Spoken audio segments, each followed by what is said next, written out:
Boom. What's going on, Fit Fam? Hey, it's me, baby. It's still Sunday, so I still owe you a fit chat. Now, it's going to be a little different than usual, but check this out. I still have my notes, and I still have everything that you need as a point of reference, and I'll make sure I add those to this video. But look, real quick. One, I hope that during this downtime that you're becoming even more mentally, emotionally, spiritually stronger than you were before this process happened. And just know you possess the skills to make that happen. So, today, again, a fit chat is real simple. It's a less than 10-minute conversation.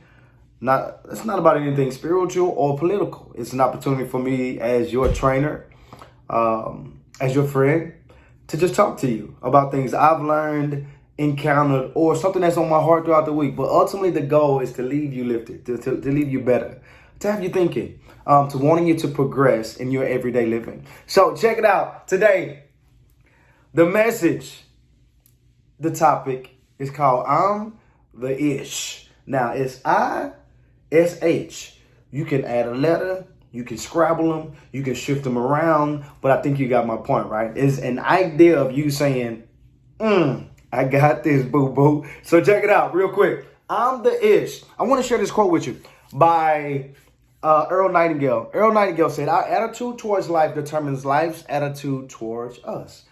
What you give it, you get back. What you give life, you get back. Think about that. If you're the Ish, and everything is aligning, and you're feeling good about yourself, and it just seems as if failure keeps happening or shortcomings keep happening, I want you to continue to remind yourself, in spite of what comes to move me or remove me from believing in me, is only an opportunity, not an excuse not to be my better self, because what you put into life, you get back. Real simple. I think you got that. Hey, so there was this story that Shaq gave about Kobe, right? So there were some teammates on the team while Shaq and Kobe were team members. And the story goes as is, to the best of my ability, right?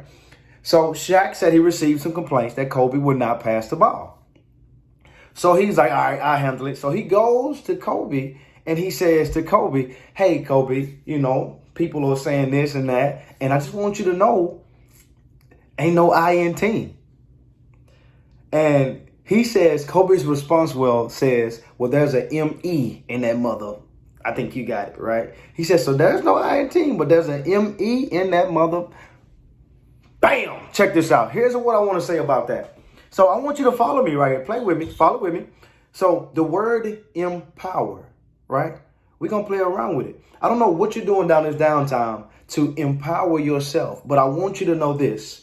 The idea of using the EM and making it me, keeping that power present, me and some little power is going to produce something great. And you got to know that whatever is in you and bringing in that power that you know you possess is going to produce some greatness. So I want you to use this downtime to empower yourself to create something great within you, so that when all of this passes, because it will, that you do what you need to do to take off, baby, and stay at an elevated level to a point to where you didn't even think you could achieve it. But you have enough confidence and power now that it's going to happen. Bam, here we go. So I got that, Antoine. That was good. That little, power thing you did. It was all right. But check this out. So here are a few steps I want to give you to get to a phase of empowering yourself or knowing that you're the Ish. Step number 1 is start with yourself. Embrace your imperfections. I'll say this real quick. They say perfection is destructive. The idea of thinking that everything is going to always be aligned and perfect is not even fair for you to either fathom that you will fall short. Things are going to happen outside of your control. You are going to make mistakes. You're going to make some bad decisions. It is what it is. It is what it is, but the beauty is the process. And in the process is where the promise happens. Keep that in mind. Number 2, proactive versus reactive. Proactive, I think y'all kind of got this, but check this out. If you're thinking about how that aligns with you as an individual, proactive, I'm going to use this. During this time frame right now, how many of us are in a reactive state?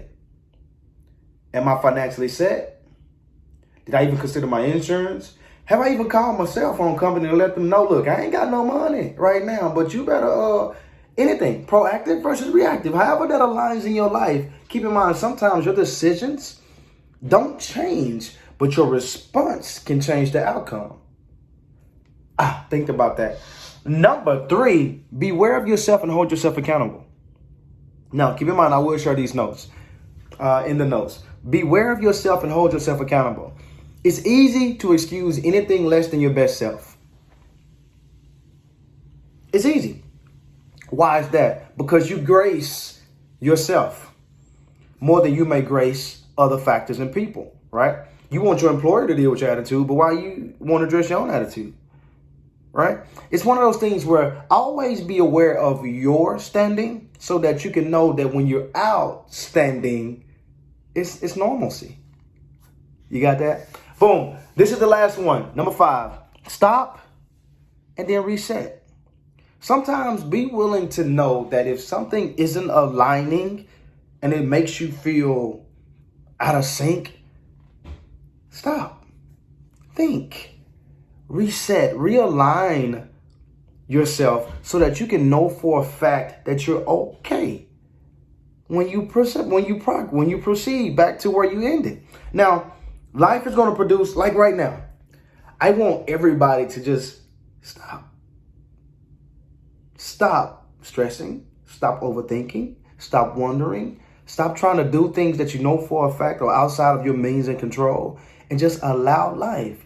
This thing that we're in together, reason I'm in my apartment giving you my fit chat, because I'm in this with you.